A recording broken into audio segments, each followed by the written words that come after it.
സ്ത്രീകൾക്ക് വാഹനം ഓടിക്കാമോ എന്നൊരു ചോദ്യം. ഞാൻ അതിന് ഒറ്റ ജവാബ് പറയാം. സ്വഹാബിമാരായ വനിതകൾ വാഹനം ഓടിച്ചിട്ടുണ്ട്. ശരിക്കും ശ്രദ്ധിക്കണേ. ഇനി നാളെ അത് ക്ലിപ്പാക്കി വിടുമ്പോൾ വേറെ ഏതെങ്കിലും പോയി രൂപപ്പെടരുത്. എല്ലാവരും ശരിക്കും ശ്രദ്ധിക്കണം. ക്ലിപ്പുകളാക്കി കുഴപ്പമൊന്നുമില്ല. ഞാൻ ശരിക്കും മറുപടി ശ്രദ്ധിക്കും. ഒട്ടകത്തിന്റെ പുറത്ത് ഒറ്റക്ക് സഞ്ചരിച്ചിരുന്നു. നേരത്തെ ഞാൻ പറഞ്ഞല്ലോ, നിങ്ങൾ കേട്ടില്ല, എല്ലാവരും പറഞ്ഞു ഉമ്മു സൽമ റളിയല്ലാഹു പോയത്. പക്ഷെ അത് മറവുള്ള വാഹനമാണ്. ശരിക്കും എല്ലാവരും മനസ്സിലായി, മറവുള്ള വാഹനമാണ്. രണ്ട് ഭാഗത്തും മറവുണ്ട്, ബാക്കിലും മറവുണ്ട്, ഒരു ഭാഗം മാത്രം ഓപ്പൺ ആയിട്ട്. ഈ ഓടിക്കുന്ന വാഹനങ്ങളിൽ ഓടിക്കുമ്പോൾ ഒരുപാട് കാറ്റ് കൊണ്ടിട്ടും സ്പീഡ് കൂടിയിട്ടും പല രൂപത്തിലുമായിട്ട് പല ഭാഗങ്ങൾ വെളിവാകുന്ന ഒരു സ്വഭാവം വരുന്നുണ്ട്. ഒന്ന്, വെളിവാകാത്ത രൂപത്തിൽ നല്ല മറവോടുകൂടെയാണ് പോകുന്നത്. നിയമങ്ങളൊക്കെ പാലിച്ചിട്ടാണെങ്കിൽ തകരാറൊന്നുമില്ല. പക്ഷെ ശരീരത്തിന്റെ തുടിപ്പുകളൊക്കെ പുറത്തേക്ക് കാണിക്കും രൂപത്തിലുള്ള ഒരു വസ്ത്രവും ധരിക്കാൻ പാടില്ല. ശരീരത്തിന്റെ കൈയും മറക്കേണ്ട ഭാഗങ്ങളിൽ ഒന്നും വെളിവാകാൻ പാടില്ല. അതേ രൂപത്തിൽ തന്നെ മറ്റുള്ള ഏതെങ്കിലും പുരുഷന്മാരുടെ സ്വഭാവ രീതികളും ശൈലികളും സ്വീകരിക്കാൻ പാടില്ല. ഉപാധികളോടുകൂടെയാണെങ്കിൽ ആ വാഹനം ഓടിക്കുന്നതിന് തകരാറില്ല. ഇത് കൈ ഏകദേശം ഇവിടറ്റം കാണുന്നുണ്ട്, മാറു ഏകദേശം തെറ്റം കാണുന്നുണ്ട്, തലയിലാണെങ്കിൽ എന്തോ ഒരു കയറ് പോലത്തെ എന്തോ ഒരു സാധനം ചുറ്റിയിട്ടുണ്ട്. ചിലപ്പോൾ തോൾക്കും, ചിലപ്പോൾ തലേക്കും, ചിലപ്പോൾ തോൾക്കും തലേക്കും ഇങ്ങനെ പോകുന്നുണ്ട്. ഏതെങ്കിലും ഭാഗത്താണെങ്കിൽ പിന്നെ അത് കുടുങ്ങിയിട്ട് വണ്ടി മറിയില്ലായിരുന്നു.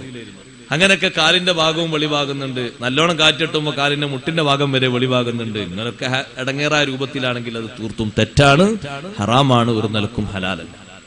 നല്ല മറവോടുകൂടെയാണെങ്കിൽ ഈ വാഹനവും കാറും ഒക്കെ ഓടിക്കാം. നിബന്ധനകൾക്ക് വിധേയമായിട്ടാണ്. നിരുപാധികം ഒന്നും ഹലാലല്ല. പുരുഷൻ അതേ സമയത്ത് കുപ്പായം ഇടാതെ ഒരു തുണി മാത്രം എടുത്തിട്ട് പുരുഷൻ ഓടിച്ചു. പുരുഷന്റെ അവറത്തൊക്കെ പുരുഷൻ മറച്ചിട്ടുണ്ട്, തകരാറൊന്നുമില്ല. പുരുഷൻ നിർബന്ധമായി മറക്കേണ്ട അവറത്തൊക്കെ പുരുഷൻ മറച്ചിട്ടുണ്ട്, ഒരു തകരാറുള്ളൂ. സ്ത്രീയും ആ നിബന്ധനകളൊക്കെ പാലിക്കണം. ഒട്ടകപ്പുറത്ത് എങ്ങനെയാണോ മഹദിമാര് പോയത്, ഏതെല്ലാം ഹിജാബോടെ ഏതെല്ലാം മറവോടെയാണോ ആ മറവുകളൊക്കെ സ്വീകരിച്ചിട്ടാണെങ്കിൽ തകരാറൊന്നുമില്ല, നിബന്ധനകൾക്ക് വിധേയമായിട്ടാണെങ്കിൽ. നിരുപാധികം അത് ഹലാലാണെന്ന് ഞാനും പറഞ്ഞിട്ടില്ല, ആരും പറഞ്ഞിട്ടില്ല. അങ്ങനെയാണ് മനസ്സിലാക്കേണ്ടത്. അങ്ങനെ ആരും മുസ്ലിം പറഞ്ഞിട്ടില്ല, കേട്ടിട്ടില്ല. ദീനും സ്വഭാവവും സംസ്കാരവും ഉള്ള ഇണകളെ തെരഞ്ഞെടുക്കണം. ഏറ്റവും പ്രധാനമായി വേണ്ടത് അതാണ്. ആളുടെ ജോലിയോ അല്ലെങ്കിൽ സാമ്പത്തികമായ പുരോഗതിയോ നമുക്കനുസരിച്ച് അത്യാവശ്യം ഇങ്ങോട്ട് തരാൻ മാത്രം കഴിവുള്ളവരാണ് എന്നോ നോക്കിയിട്ടല്ല വിവാഹം തീരുമാനിക്കേണ്ടത്. അങ്ങനെയാണെങ്കിൽ കുഴപ്പമൊന്നുമില്ല, അതിനനുസരിച്ചുള്ള ഫലമേ ഉണ്ടാകും.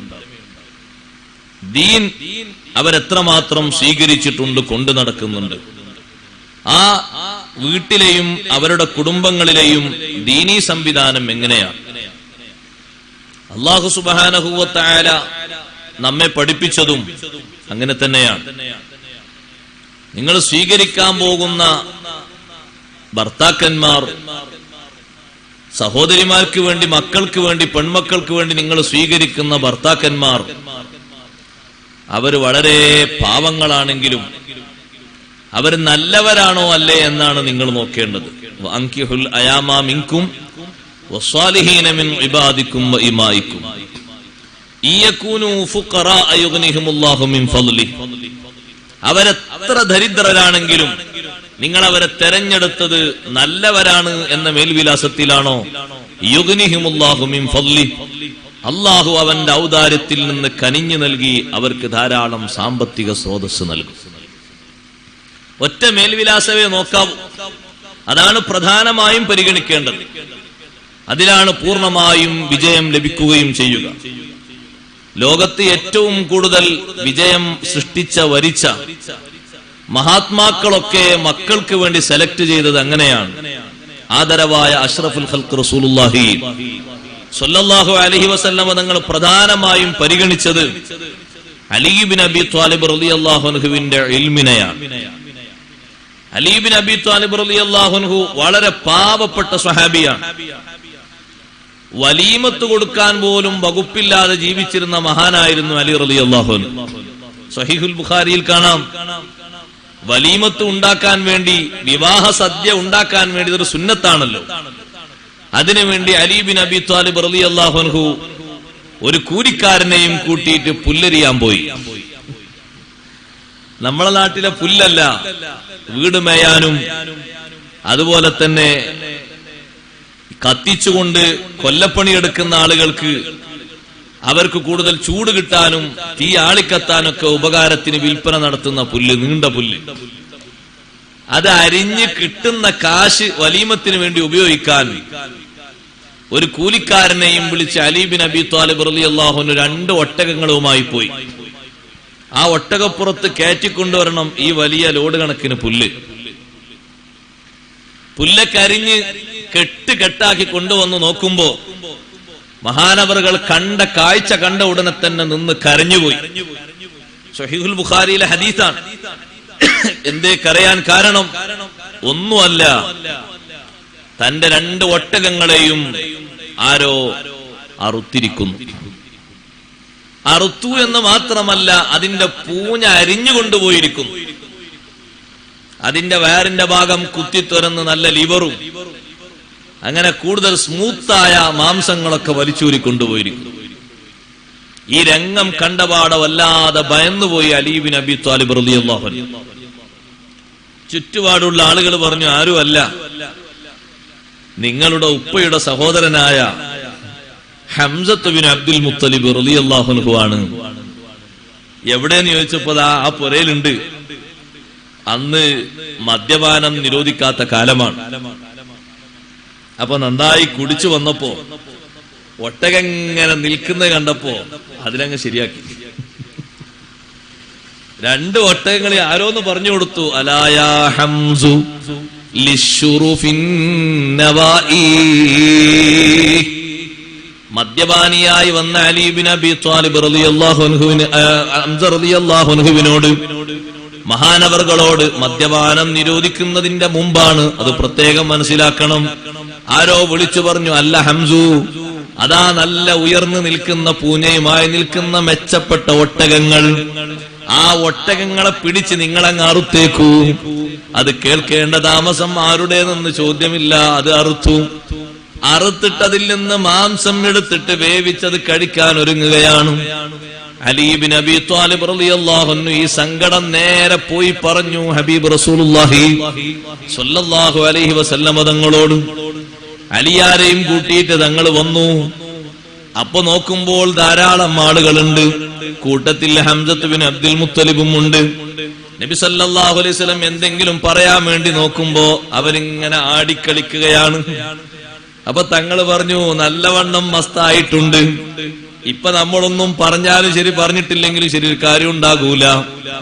ഇവരൊക്കെ കണ്ടപാടെ ഹംസ റളിയല്ലാഹു അൻഹു പറയുന്നത്, ഹൽ അൻതും ഇല്ലാ അബീദുൽ ലി അബീ, നിങ്ങളൊക്കെ എന്റെ ബാപ്പയുടെ കൊച്ചു കൊച്ചു അടിമകളല്ലയോ, നിങ്ങൾക്ക് എന്നോട് എന്ത് പറയാനാണ്?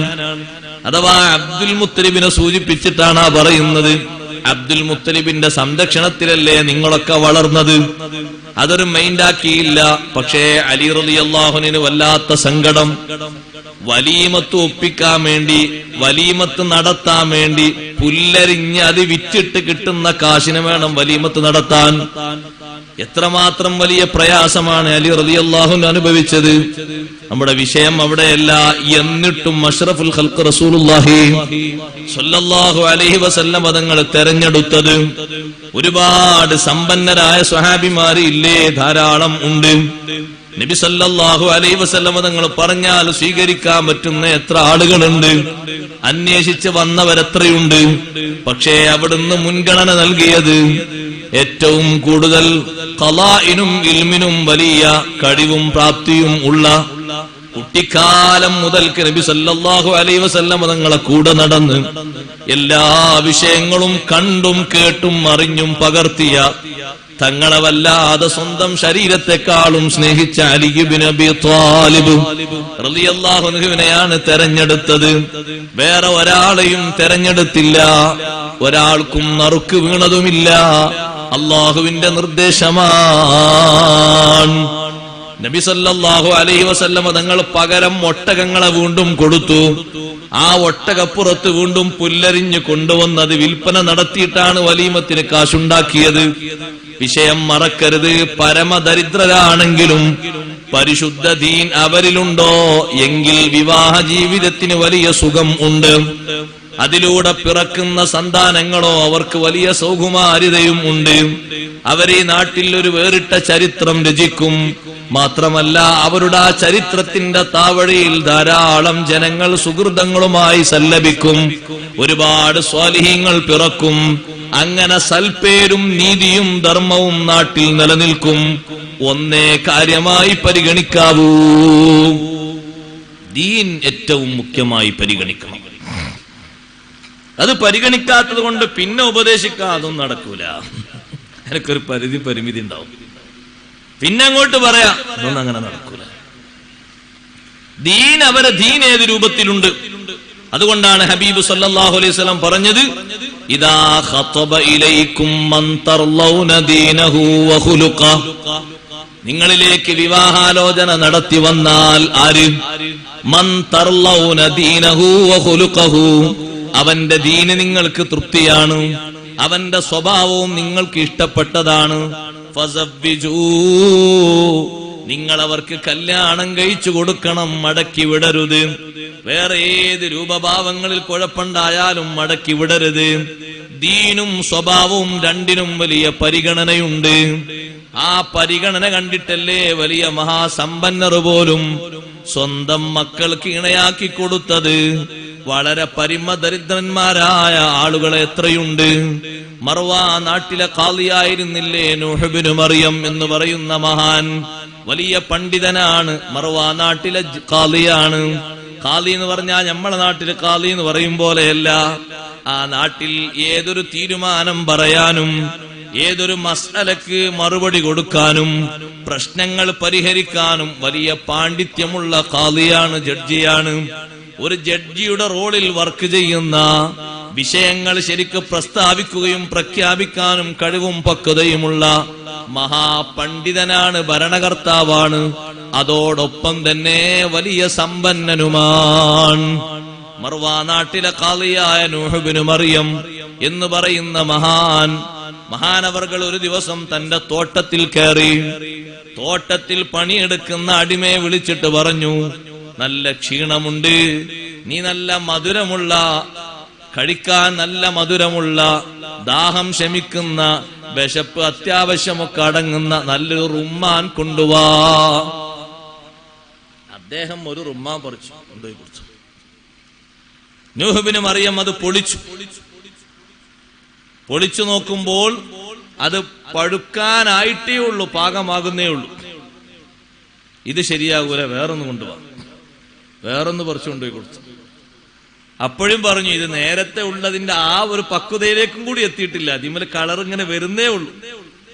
മരുന്നടിച്ച കളറല്ല, മരത്തിന്റെ മുകളിൽ നിന്ന് തന്നെ ഇത് പഴുപ്പായിട്ടില്ല, അതിന്റെ അരപ്പകുതിയിലേക്ക് എത്തിയിട്ടുള്ളൂ, അരയിലേക്ക് എത്തിയിട്ടുള്ളൂ, ഒരു 1/4 ഭാഗം കൂടി ആയിട്ടില്ല. മൂന്നാമത്തെ ഒന്നുകൂടി പറിക്കാൻ പറഞ്ഞു, കൊണ്ടുവരാൻ പറഞ്ഞപ്പോ അത് പച്ചയാണ്. ശരി, അതിന്റെ കുരു എടുത്ത് ഓരോന്നിങ്ങനെ വായിലേക്ക് ഇട്ടാൽ കയ്പ് വരും, കഴിച്ചു കളയും. അപ്പൊ എത്ര കാലമായി ഇവിടെ ജോലി എടുക്കാൻ തുടങ്ങിയിട്ട്? അപ്പോ കാലങ്ങളൊക്കെ ഒരുപാടായി. ഈ ചാൻസിൽ നിങ്ങൾ നോക്കി, ഈ ചാൻസിൽ, ഈ ഒരു അവസരത്തിൽ വീണുപോയി ആരും പെറുക്കാൻ വരാത്തത്, അല്ലെങ്കിൽ കിളികൾ കൊത്തിത്തുന്നതിന്റെ ബാക്കി വേസ്റ്റായി പോകുന്നത്, വള്ളിക്ക് ചുവട്ടിൽ വീണു പോകുന്നത്, വീട്ടുകാരും അങ്ങനെ പെറുക്കിയെടുക്കാൻ വരൂല, അല്ലാതെ തന്നെ ഇഷ്ടം പോലെ ഇല്ലേ? ഏതെങ്കിലും ഒന്ന്, നിങ്ങൾക്ക് ഇതിന്റെ രുചിയൊന്നും അറിയില്ലേ? പഴുത്തതൊന്നും കൊണ്ടുവരാൻ അറിയില്ലേ? ആ അടിമ പറഞ്ഞു, അല്ലയോ പ്രിയപ്പെട്ട യജമാനരെ, നിങ്ങൾ എന്നെ ഏൽപ്പിച്ച ഉത്തരവാദിത്തം ഇത് പരിപാലിക്കലാണ്. അതിനപ്പുറം ഇത്രയും കാലമായി ഒരു റുമ്മാൻ പോലും, ഒരു റുമ്മാന്റെ ഹബ്ബത്ത് പോലും ഞാൻ എന്റെ വായിലേക്ക് വെച്ചിട്ടില്ല.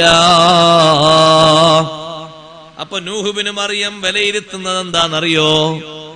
ഈ അടിമയുടെ സൂക്ഷ്മതയും ദീനും ഈ അടിമയുടെ സ്വഭാവവുമാണ് പരിഗണിക്കുന്നത്. സാധാരണ അങ്ങനെ എടുത്തു ഭക്ഷിച്ചാൽ നാട്ടുകാരൊന്നും പറയൂല, കാരണം പതിവാണ്, വീണ എടുത്ത് ഭക്ഷിക്കൽ പതിവാണ്. പക്ഷെ അതുപോലും എടുക്കാത്ത ആളാകുമ്പോ എത്രമാത്രം വലിയ സൂക്ഷ്മത ഉള്ള ആളാണ്. അപ്പൊ നൂഹ് ഇബ്നു മറിയം ചിന്തിച്ചു, ഇത് നമ്മുടെ പെൺകുട്ടിക്ക് ഒരു പുതിയാപ്പിളാക്കാൻ പറ്റും. കാരണം ഇത്ര സൂക്ഷ്മതക്കുള്ള ഒരാളെയാണ് ഞാൻ തെരഞ്ഞു നടക്കുന്നത്. സമ്പത്ത് അല്ലാഹു എനിക്ക് തന്നിട്ടുണ്ടല്ലോ.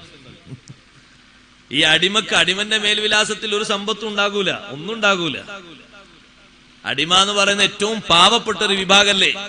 എന്നാലും അതാണ് നബി സല്ലല്ലാഹു അലൈഹി വസല്ലം പഠിപ്പിച്ച ആ വിഷയം. അടിമയോട് പറയുന്നതിന്റെ മുമ്പ്, സംസാരിക്കുന്നതിന്റെ മുമ്പ് വീട്ടിലെത്തിയിട്ട് ഭാര്യയോട് ഇക്കാര്യങ്ങളൊക്കെ നൂഹ് ഇബ്നു മറിയം പറഞ്ഞു. നമുക്ക് നല്ല ഒരു ഭർത്താവിനെ നമ്മുടെ കുട്ടിക്ക് ഞാൻ കണ്ടുവച്ചിട്ടുണ്ട്.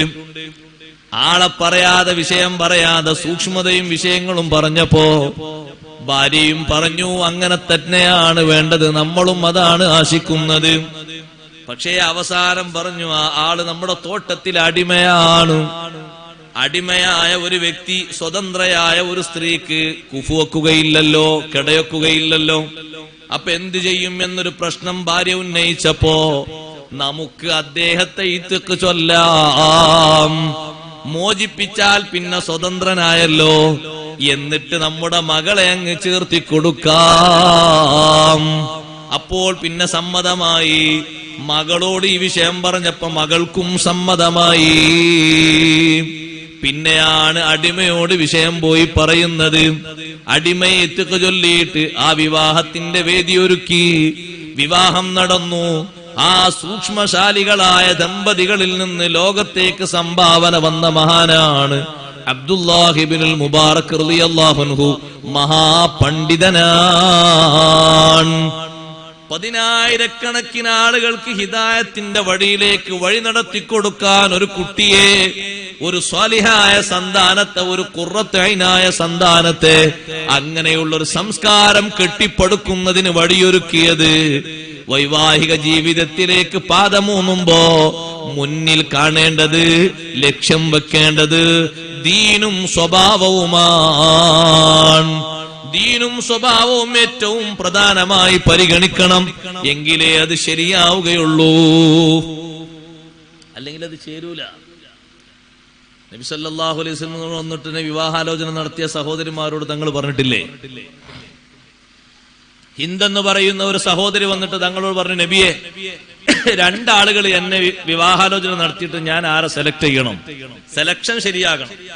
സെലക്ഷൻ നോക്കേണ്ടത് ബാഹ്യമായ തലത്തിലും അതുപോലെ തന്നെ ജീവിക്കാൻ എത്രമാത്രം ഏക്കർ കണക്കിനുണ്ട് എന്നും, കൊണ്ടുവന്ന വണ്ടി പുതിയ വണ്ടിയാണോ അല്ലെങ്കിൽ അതിന് കുറച്ച് പഴക്കമുണ്ടോന്നോ ഇതൊന്നല്ല നോക്കണ്ടേ. പെണ്ണ് കാണാൻ വന്ന ആള് പുതിയ വണ്ടിയിലാണോ വന്ന് പഴയ വണ്ടിയിലാണോ അതൊന്നല്ല നോക്കേണ്ടത്. അയാളെ ബാക്ക്ഗ്രൗണ്ടായി അന്വേഷിക്കേണ്ടത് അയാളെ ദീനാണ്. അയാളെ കുടുംബത്തിന്റെ സംസ്കാരം എങ്ങനെ, സ്വഭാവം എങ്ങനെ, ദീനീ ചിട്ടയിൽ എങ്ങനെയാണ് അവരുടെ പ്രതിബദ്ധത, നാട്ടിലെങ്ങനെയുണ്ട് ദീനീ ഖിദ്മത്ത്. ആർക്കും അയാളെ പറ്റി അറിയില്ലേ, എന്നാ വീണ്ടും വീണ്ടും വീണ്ടും അന്വേഷിക്കണം. എന്തെങ്കിലും പന്തികേടുകൾ ഒളിഞ്ഞിരിക്കുന്നുണ്ടോ എന്ന് നല്ലോണം അന്വേഷിക്കണം. ഫേസ് കട്ട് മാത്രം നോക്കിയാ പോരാ. അങ്ങനെയാണെങ്കിൽ എത്ര ഷാറുകളുണ്ട്. കാണാനൊക്കെ അത്യാവശ്യം നമ്മളെ പെണ്ണിനോടൊക്കെ ചേരുന്നുള്ള ആ ഒരു ബോഡി ഫിറ്റിംഗ് അത് നോക്കിയാ പോരാ, അവരുടെ ദീനും സ്വഭാവവും നോക്കണം. അതാണ് കാര്യമായിട്ട്. ആ 2 രംഗങ്ങളിലും ഉള്ള കുറവ് കൊണ്ട് വലിയ ഒരു കുറവ് ദാമ്പത്യ ജീവിതത്തിന്റെ രംഗത്തിൽ എന്നും അനുഭവിക്കുന്ന പലരും ഉണ്ട്. ഞാനിത് പറയുന്നത് ഒന്നാമതായി രക്ഷിതാക്കളോടും രണ്ടാമതായി യുവതി യുവാക്കളോടുമാണ്. അപ്പൊ ഏതെങ്കിലും പീറപ്പെണ്ണിന്റെ പിന്നാലെ നീ ആദ്യം തന്നെ ക്ലച്ച് പിടിക്കരുത് ചെറുപ്പക്കാരാ. ഏതെങ്കിലും കണ്ടുവച്ച 8ാം ക്ലാസ്സുകാരന്റെ കൂടെ ആദ്യം തന്നെ നിന്റെ മനസ്സ് നീ കൊടുക്കരുത് ചെറുപ്പക്കാരി. അങ്ങനെയാകുമ്പോ മന്തർലൗന ദീനഹു വഖുലുഖഹു നിനക്ക് നഷ്ടമായി പോകും. നിന്റെ മനസ്സിൽ അത്തരത്തിൽ ഒരാളെ നീ കയറ്റിവെച്ചാൽ, അല്ലെങ്കിൽ ഒരുത്തിയെ കയറ്റിവെച്ചാൽ, അവരുമായി നീ എങ്ങനെ സ്ഥിരമായി മെസ്സേജിലും മറ്റുമായി നീ എങ്ങനെ ബന്ധം സ്ഥാപിച്ചാൽ, പിന്നത് കണ്ടുകൊണ്ടും നേർക്കുനേരെയും ബന്ധം സ്ഥാപിച്ചാൽ, നിനക്കല്ലാഹു കണക്കാക്കിയ നല്ലൊരു വിഹിതം നീ നഷ്ടപ്പെടുത്തിയവനാകും. നിനക്കല്ലാഹു കണക്കാക്കിയ നല്ലൊരു വിഹിതത്തെ നീ നഷ്ടപ്പെടുത്തിയാൽ നിന്റെ ജീവിതത്തിൽ സ്വൈരത, നിന്റെ ജീവിതത്തിൽ സ്വച്ഛന്തത നഷ്ടപ്പെട്ടുപോയി. ആദ്യഘട്ടത്തിലൊക്കെ ഒരുപക്ഷെ അങ്ങനെ അങ്ങ് മുന്നോട്ട് പോകും. പിന്നെ വേണ്ടായിരുന്നു ഈ വയ്യാവേലി ഇതാരോടും പറയാൻ എനിക്കറിയില്ലല്ലോ. തീ തുപ്പുന്ന അനുഭവങ്ങളുമായി മുന്നോട്ട് പോകാതിരിക്കാൻ യുവതീ യുവാക്കളെ, വിവാഹത്തിന്റെ മുമ്പ്, അന്വേഷണം നടക്കുന്നതിന്റെ മുമ്പ്, ബാപ്പയും ഉമ്മയും കാരണവാന്മാരും അന്വേഷിക്കുന്നതിന്റെ മുമ്പ് ഒരാൾക്കും കൽബും ശരീരവും ഭാഷയും സ്വകാര്യതകളും പകർന്നു കൊടുക്കരുത്. അതേറ്റവും വലിയ മഹാദുരന്തമാണ്. അതിന്റെ പേരിലല്ലേ ചിലപ്പോൾ മതപരിത്യാഗം വരെ വെക്കേണ്ടി വരുന്നത്. മതത്തിൽ നിന്ന് പുറത്തേക്ക് പോകേണ്ട സാഹചര്യം വരെ വരുന്നത് അങ്ങനെയല്ലേ? പരിഗണിക്കേണ്ടത് സ്വഭാവമാണ്, സംസ്കാരമാണ്, ദീനാണ്, സൂക്ഷ്മതയാണ്. ഞാൻ ആ വിഷയം തന്നെ പറഞ്ഞാൽ തീരില്ല. നമ്മളെല്ലാവരും ഖുർആനിലൂടെ ഓതുന്നൊരു മഹാചരിത്രമുണ്ട്. ബഹുമാനപ്പെട്ട കലീമുല്ലാഹി മൂസ അലൈഹിസ്സലാം. മൂസാ നബി അലൈഹിസ്സലാം എന്തുകൊണ്ടാണ് ശുഐബ് നബി അലൈഹിസ്സലാം എന്ന് പറയുന്ന ആ നാട്ടിലെ മെച്ചപ്പെട്ട സമ്പന്നതയുള്ള വലിയ സമ്പത്തുള്ള ഒരു നബിയുടെ മകളെ തന്നെ കല്യാണം കഴിക്കാൻ ഒരു വകുപ്പ് പോലും കയ്യിലെത്തിയിട്ടില്ലാത്ത മൂസാ നബി അലൈഹിസ്സലാം എങ്ങനെയാണ് ആ വിഷയത്തിൽ മുന്നോട്ട് വന്നത്? ആ മക്കള് വായിച്ച സ്വഭാവമാണ്. 2 പെൺമക്കൾ വെള്ളം എടുക്കുന്ന ഭാഗത്തേക്ക് അവര് വന്നിരിക്കുന്നു. ഒരുപാട് ആട്ടിടയന്മാർ അവിടെ വെള്ളം മുക്കാൻ വന്നിരിക്കുന്ന ഒരു കിണറിന്റെ സമീപത്ത് ഈ 2 കുട്ടികളും മാറി നിൽക്കുകയാണ്. എന്തേ നിങ്ങൾ മാറി നിൽക്കുന്നത്? ഒന്നുമല്ല, ഇവരൊക്കെ വെള്ളം എടുത്തിട്ടാണ് ഞങ്ങൾ എടുക്കാറുള്ളത്. വഅബൂനാ ശൈഖുൻ കബീർ, ഞങ്ങളെ പിതാവിന് ഇങ്ങോട്ട് വരാൻ കഴിയില്ല, ഞങ്ങളെ പറഞ്ഞയച്ചതാണ് വെള്ളമെടുക്കാൻ വേണ്ടി. ബാപ്പ വയോവൃദ്ധനാണ്. ആരാണ് ഉപ്പ എന്ന ആ സമയത്ത് അറിയില്ല. ശുഐബ് നബി അലൈഹിസ്സലാമിന്റെ മക്കളാണത് പറയുന്നത്. ഉടനെ തന്നെ ഫസഖാലഹുമാ സുമ്മ തവല്ലാ ഇലല്ലില്, അവർക്ക് വേണ്ടി വെള്ളം മുക്കി കൊടുത്തു. ഇവര് പെണ്ണുങ്ങളായതുകൊണ്ട്, നാണമുള്ളത് കൊണ്ട് ആട്ടിടയന്മാരായ ആണുങ്ങളൊക്കെ വെള്ളമെടുത്ത് പൊയ്ക്കോട്ടെ എന്ന് കരുതിയിട്ട് കുറെ നേരം കാത്തിരിക്കേണ്ടി വരുമല്ലോ. പ്രായം ചെന്ന ഉപ്പാക്ക് നേരത്തെ തന്നെ വെള്ളം കിട്ടിയാൽ അതെന്റെ വക ഒരു സംഭാവനയാകുമല്ലോ. ഈ ഒരു സൽപ്രവർത്തനത്തിനാണ് അവിടെ അടിവരയിട്ടത്. നമ്മൾ പഠിക്കേണ്ടത്. ആ 2 കുട്ടികളും പോയിട്ട് ഈ സംഭവം പോയി പറഞ്ഞു. ഉപ്പാ, അവിടെയുണ്ട് ഒരു ചെറുപ്പക്കാരൻ.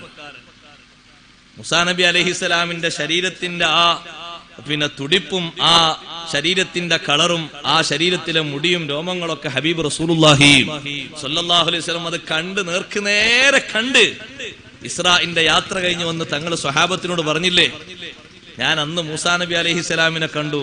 മൂസാ നബി അലൈഹിസ്സലാം നല്ല ആരോഗ്യമുള്ള ഒരു നബിയാണ്. നല്ല പവറുണ്ട് ശരീരത്തിന്, നല്ല പൊക്കവുണ്ട്. മുടിയൊക്കെ കണ്ടാൽ മുടിയുടെ ഒരു ചൊറുക്ക് തങ്ങൾ പറഞ്ഞതാണ്. ആ മുടിയിൽ നിന്ന് വെള്ളം ഇങ്ങനെ ഉറ്റി വീഴുന്നത് പോലെ, കുളിച്ചു വരുന്ന ആളെ മുടിയിൽ നിന്ന് വെള്ളം ഉറ്റി വീഴുന്നത് പോലെ മുടിയൊക്കെ കാണാൻ നല്ല സൗന്ദര്യമുണ്ട്. മൂസാ നബി അലൈഹിസ്സലാമിനെ പറ്റി ഇങ്ങനെ പറഞ്ഞ് വിശേഷണം പറഞ്ഞു കൊടുത്തു. ഈ മൂസാ നബി അലൈഹിസ്സലാമിന്റെ ഈ സ്വഭാവം അതാണ് ആ കുട്ടികൾ വിലയിരുത്തിയത്. അവർ ഉപ്പാനോട് പോയിട്ട് പറഞ്ഞു, ഉപ്പാ, ഞങ്ങൾക്ക് നേരത്തെ ഇന്ന് വെള്ളം കിട്ടാൻ കാരണം അവിടെ ഒരു ചെറുപ്പക്കാരൻ വന്നിട്ട് ആ കിണറിന്റെ സമീപത്ത് അവിടെ ഇരിപ്പുണ്ടായിരുന്നു. ഞങ്ങൾ മാറി നിൽക്കുന്നു, ഞങ്ങൾ മാത്രം 2 പെൺകുട്ടികൾ. എന്താ നിങ്ങൾ മാറി നിൽക്കുന്നത്? പതുക്കെ ഞങ്ങൾ പറഞ്ഞു, ഇവരൊക്കെ വെള്ളം എടുത്തിട്ടാണ് സാധാരണ വെള്ളം എടുക്കാറുള്ളത്. ഇത് പറഞ്ഞപ്പോ ബഹുമാനപ്പെട്ട മൂസാ നബി അലൈഹിസ്സലാം, ഞാൻ മൂസാ നബി അലൈഹിസ്സലാമാണെന്ന മേൽവിലാസമൊന്നും പരിചയപ്പെടുത്തിയില്ല.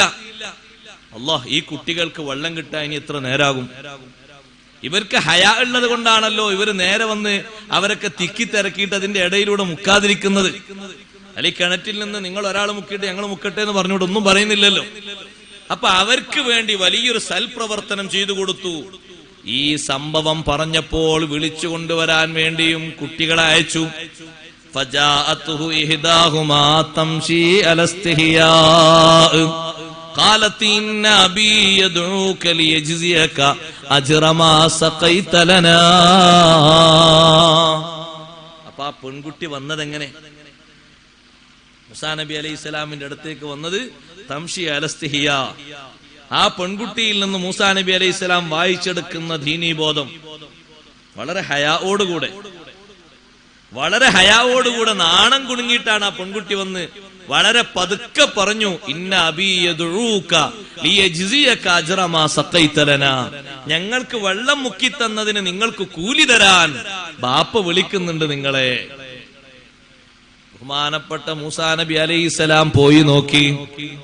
അവിടെ എത്തിയപ്പോഴാണല്ലോ അത് ശുഐബ് നബി അലൈഹിസ്സലാം ആണെന്ന് മനസ്സിലായത്. ഫഖസ്സ അലൈഹിൽ ഖസസ്, 30 കൊല്ലത്തെ ചരിത്രങ്ങൾ മൊത്തം അങ്ങ് വിശദീകരിച്ചു കൊടുത്തു. ജീവിതത്തിന്റെ ആരംഭം മുതൽ മദീനയിലേക്ക് വരാനുണ്ടായ കാരണങ്ങളെല്ലാം ഞാനത് ഓരോന്നോരോന്നായി പറയുന്നില്ല, മൊത്തം വിശദീകരിച്ചു കൊടുത്തപ്പോ ആദ്യം തന്നെ സാന്ത്വനത്തിന്റെ വാക്ക് നൽകിയിട്ട് ശുഐബ് നബി അലൈഹിസ്സലാം പറഞ്ഞു, ലാ തഖഫ് നജൗത മിനൽ ഖൗമിൽ ളാലിമീൻ, ഒട്ടും പേടിക്കണ്ട, ആ അക്രമികളായ സമുദായത്തിൽ നിന്ന് നിങ്ങൾ രക്ഷപ്പെട്ടിരിക്കുന്നു, പേടിക്കേണ്ടതില്ല. അപ്പോഴാണ് ഒരു മോൾ അകത്തുനിന്ന് പറഞ്ഞത്, ഈ സംസാരം ഇങ്ങനെ മാറിപ്പോയിട്ട് ഇനി ബാപ്പ വിളിച്ച വിഷയം മറക്കണ്ടെന്ന് പറഞ്ഞിട്ട്, ബാപ്പ നിങ്ങൾ വിളിച്ചത് കൂലി കൊടുക്കാനല്ലേ, നിങ്ങൾ കൂലി കൊടുത്തോളൂ. നിങ്ങൾ കൂലി കൊടുക്കുന്ന ആള് നിങ്ങൾ എന്താണോ കൂലിയായിട്ട് മൂപ്പരോട് പറയുന്നത് അത് ഏറ്റെടുക്കാൻ അൽ ഖവിയുൽ അമീൻ, കുട്ടികൾ വിലയിരുത്തി, ശക്തനുമാണ് വിശ്വസ്തനുമാണ്. എങ്ങനെ വിശ്വസ്തനാ തിരിഞ്ഞ്? ആ പെൺകുട്ടികൾക്ക് അവരെ കണ്ടിട്ട് നോക്കിയിട്ട് വേറെ വർത്തമാനങ്ങളൊന്നുമില്ലാതെ സുരക്ഷിതമായി അവരെ ആവശ്യം പൂർത്തീകരിച്ചു കൊടുത്തില്ലേ? അൽ അമീനാൻ, ഖവിയുൽ അമീനാൻ, ശക്തനുമാണ്, നല്ല അമാനത്തുള്ള ആളുമാണ്. ഇതന്നല്ലേ വേണ്ടത്. അപ്പോഴാണല്ലോ ബഹുമാനപ്പെട്ട ശുഐബ് നബി അലൈഹിസ്സലാം പറയുന്നത്, നിങ്ങൾക്ക് കൂലിയായി ഞാൻ ഉദ്ദേശിക്കുന്നത് ഇന്നി ഉരീദു അൻ ഉൻകിഹക ഇഹ്ദബ്നതയ്യ ഹാതൈനി, എന്റെ ഈ 2 പെൺമക്കളിൽ നിന്ന് ഒരു മോളെ നിങ്ങൾക്ക് നിക്കാഹ് ചെയ്തു തരാൻ ഞാൻ ഉദ്ദേശിക്കുന്നുണ്ട്. അലാ അൻത ഉജുറനി 8 ഹിജജ്, 8 കൊല്ലം നിങ്ങൾ ഇവിടെ ഒന്ന് തൊഴിലെടുക്കണം. 8 കൊല്ലം മൂസാ നബി അലൈഹിസ്സലാം അവിടെ തൊഴിലെടുത്തു. അതിന്റെ പിന്നിൽ ഒരുപാട് രഹസ്യങ്ങളുണ്ട് സഹോദരങ്ങളെ.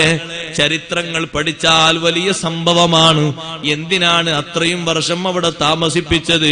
വിഷമിപ്പിക്കാനല്ല.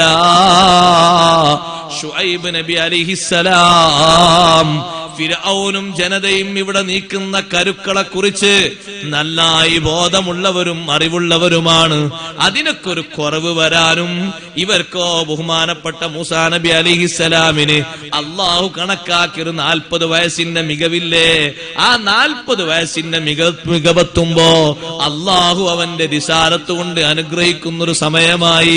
അപ്പോഴേക്ക് ഈ സംഗതി നടന്നാൽ അൽഹംദുലില്ലാ, ഞാൻ ഭാഗ്യവാനാണ്, എന്റെ മക്കളും ഭാഗ്യവാനാണ്, എന്റെ മരുമകനും ഭാഗ്യവാനാണ്. അങ്ങനെ പേരക്കുട്ടികൾ മുർസലീങ്ങളായി പ്രവാചകന്മാരായി വരാൻ അതൊരു നിമിത്തമായി. എന്താണ് ശുഐബ് നബി അലൈഹിസ്സലാം നോക്കിയത്? കലീമുല്ലാഹി മൂസ അലൈഹിസ്സലാമിന്റെ സ്വഭാവം നിങ്ങൾ നോക്കി, എത്ര നല്ലൊരു സ്വഭാവമാണ്. ബഹുമാനപ്പെട്ട ഉമ്മു സലമ ബീവി റളിയല്ലാഹു അൻഹ പലപ്പോഴും പറയാറുണ്ട്, ഞാനും മക്കത്ത് നിന്ന് ഇങ്ങോട്ട് മദീനയിലേക്ക് ഒറ്റക്ക് ഹിജ്റ വന്നതാണ്.